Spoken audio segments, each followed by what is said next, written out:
ഒന്നും വിചാരിക്കരുത് കേട്ടോ, അമ്മായിക്ക് നല്ല സുഖമില്ലാത്തയാ. നേരത്തെ പറഞ്ഞെങ്കിൽ ഒന്ന് പ്രിപ്പയർ ആയിട്ട് വരായിരുന്നു. അയ്യോ, അമ്മായി ഇങ്ങനെ പ്രശ്നക്കാരിയൊന്നുമല്ല, പാവാ, ഇങ്ങനെ സംസാരിക്കുന്നേ ഉള്ളൂ. പിന്നെ ഇത് നടക്കുകയാണെങ്കിൽ റേനിയേട്ടന് ശീലമായിക്കോളും. അതൊക്കെ ശീലമാവും. ശ്രീകുട്ടി എന്നും ക്ഷേത്രത്തിൽ പോകാറുണ്ടോ? ഹേയ്, വല്ലപ്പോഴും. പക്ഷെ അമ്മായി എന്നും പോവും. വാ. റെനീട്ടൊന്നും പോവാറുണ്ടോ? എന്നൊന്നും പോകാറില്ല, പക്ഷെ ഇന്ന് പോയി. ശ്രീകുട്ടിക്ക് വേണ്ടി പ്രത്യേകം പ്രാർത്ഥിച്ചു.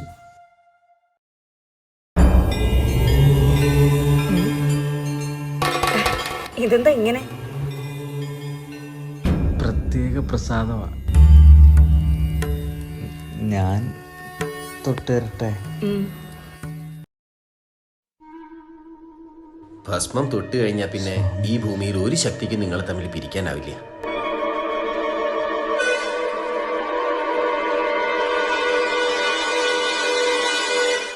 ആദ്യം അമ്പിളിക്ക്.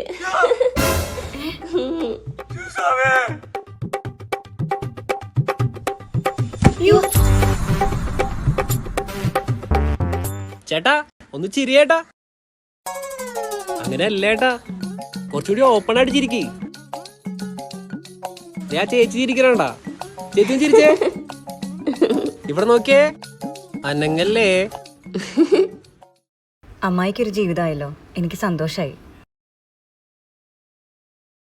അമ്മായിക്ക് മാത്രം ജീവിതമായാൽ മതിയോ? ഇയാൾക്കും വേണ്ടേ ഒരു ജീവിതം?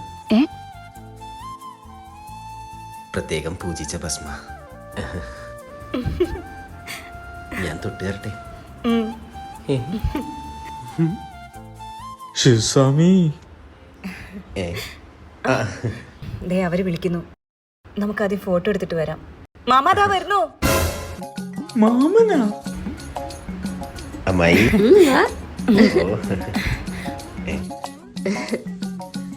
എല്ലാരും ഇവിടെ നോക്കിയേ.